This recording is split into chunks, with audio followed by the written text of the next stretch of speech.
Today, we're diving into one of the overlooked majors, that is the undeclared major. So you might think going undeclared means that your sim is just wasting time, but in true Sims fashion, it's a quirky and chaotic journey full of weird class names, skill building, and maybe even a bit of existential dread. Let's get into it. Hello everyone, my name is Reese and welcome to my channel. The study of indecision. Sims with an undeclared major aren't lazy, they're just not sure where their passion is yet. So the deal with this undeclared major is that all incoming freshmen and all young adult townies and NPCs are undeclared, meaning that they have not yet declared their major. And you can, of course, go ahead in the computer and declare your major, choose a subject, but until you have done that, you are undeclared.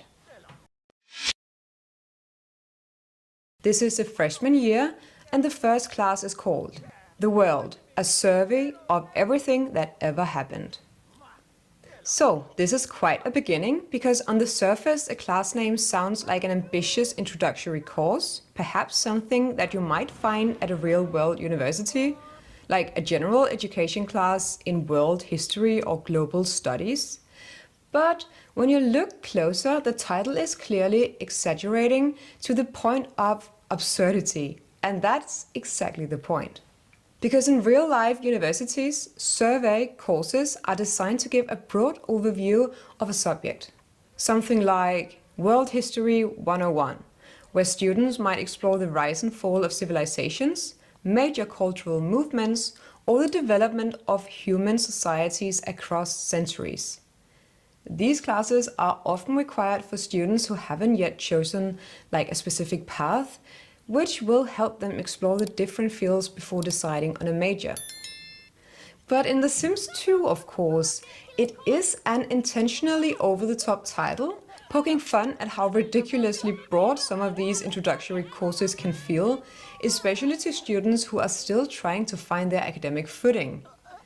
It reflects a feeling that many students have when they are undeclared, that they are expected to learn a little bit about everything, even when it seems impossible or overwhelming. So in that sense, the class name is both a parody and a tongue-in-cheek commentary on the uncertainty of student life. It captures the spirit of exploration, the pressure to know everything, and the often comical nature of higher education.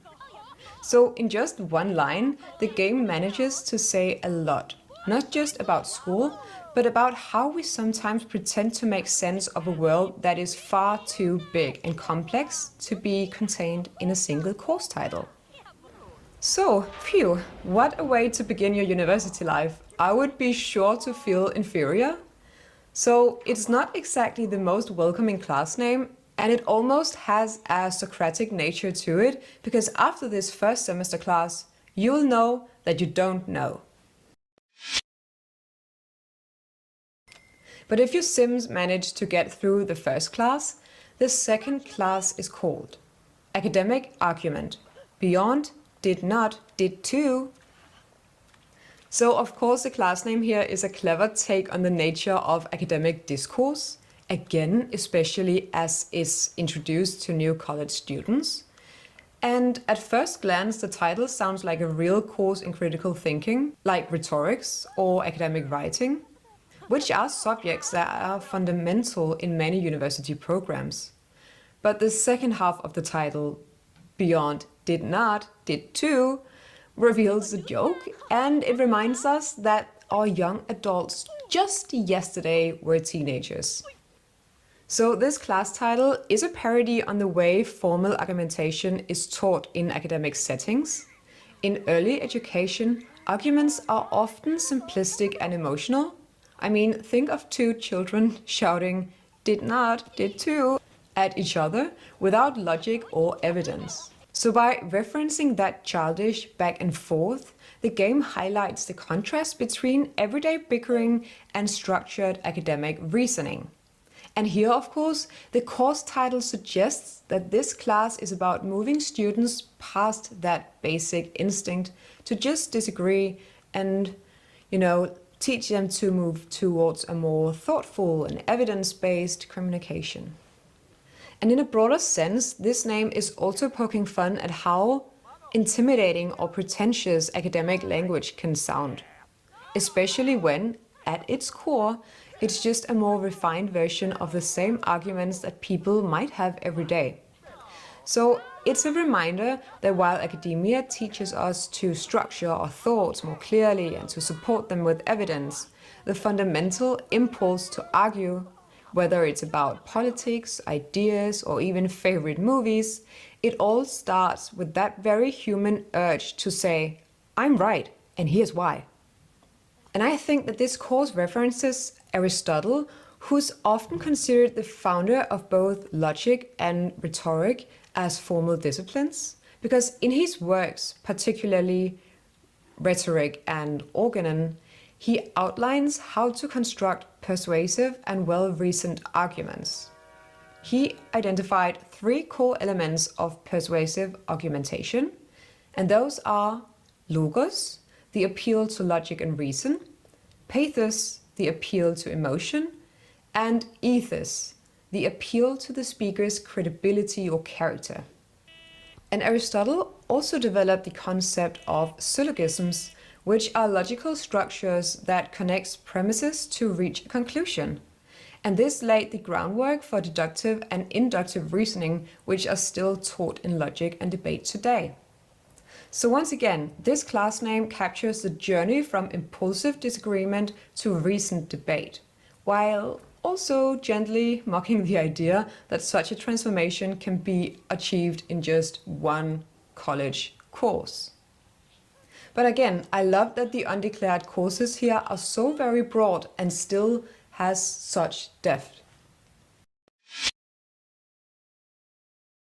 But here we have it. Your sim has reached the second year, the sophomore year, and this is the final year as undeclared. If you haven't decided on your major when this year finishes, well, you'll just be stuck with philosophy. But let's dive into it.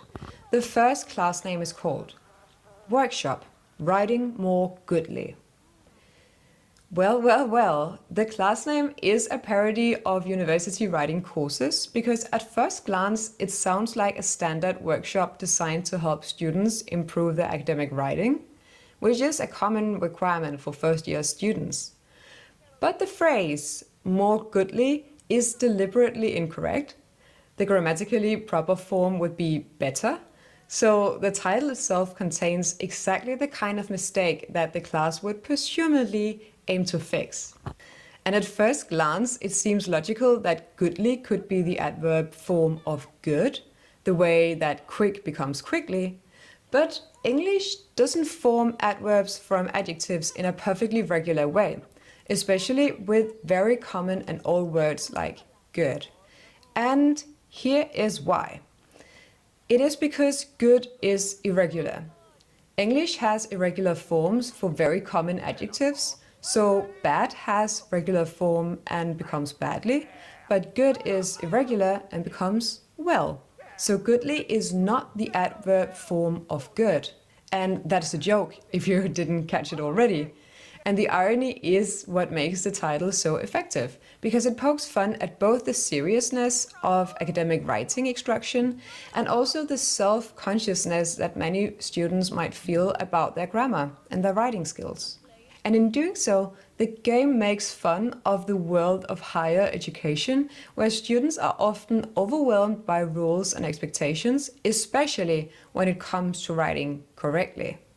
And at a deeper level, the title also reminds us that learning is a process, and that process often begins with making mistakes. So it is a playful way of saying, yes, your writing might be rough, but that's why we're here. So while the title is funny on the surface, it also carries a gentle truth about education, because it is okay to start out by saying things are more goodly, as long as you're willing to keep learning. And with that reassuring remark, we have reached the second and final semester of this year, and that is the Intro to Philosophy, your insignificant place in the universe. So, like I said, if your sim doesn't decide a major, the default choice is philosophy, and this class name foreshadows that non-choice. It is a joke on how many people first encounter philosophy, because on the surface, it mimics the typical naming convention of an intro college course, Introduction to Philosophy, which is usually a broad survey of major thinkers, questions, and schools of thought. But the subtitle, Your Insignificant Place in the Universe, adds a quite sharp twist, I might say. And of course, that's here where the humor lies. I think that our sim is supposed to be reminded of their own insignificance at this point, maybe to make them realize that they are not that significant, that they can stay undeclared forever. So the class name captures in a single line the existential crisis that often come with studying for the first time. For many students, an intro philosophy course is their first encounter with unsettling questions. Why are we here? What is the meaning of life? Do we have free will? Does anything matter? These are the kind of questions that can leave students staring at the ceiling at 2 a.m., suddenly aware of the vastness of the cosmos and their own smallness within it. And also that they need to decide to move on and declare their major. So if they don't make a decision, the decision is made for them, which is quite philosophical as well. And even though I've already done a video on the major in philosophy, I have to add that this class name plays on the stereotype of college students who, after one lecture on Nietzsche or Camus, spirals into despair or declares that nothing matters. In that way, the game is gently poking fun at how dramatic and disoriented those early philosophical revelations can feel. But I think there is a deeper truth beneath the joke as well, and one of the core functions of philosophy is precisely to challenge our assumptions about ourselves and our world, and it encourages us to think critically, to ask uncomfortable questions, and to reflect on our place in a much larger picture. So while your insignificant place in the universe sounds bleak maybe, it is actually a gateway to one of the most important parts of philosophical thought, the invitation to see beyond the self, which is perfect for the indecisive type of sim. But there we have it. Now your sim is either studying philosophy or they have made a choice. And unlike the declared majors, which focus on 3 specific skills, the undeclared major requires a broad range of skills. And here, in this scheme from the Sims Wiki, you can see the skills needed. I would have thought that the skills matched the one of the philosophy major, but they actually don't quite match, which again makes sense, since your undeclared sim would need to know a bit about everything. So the idea is that being undeclared is sampling different areas. So the students are asked to develop a little bit of everything rather than specializing. And this of course fits the theme of the undeclared major as a time for exploration and general education that doesn't follow a specific career path. Please help my channel grow by liking, subscribing, and commenting this video. Also, feel free to share the video, that will help me so much as well. And thank you so much for your support. Stay tuned for other videos. Bye!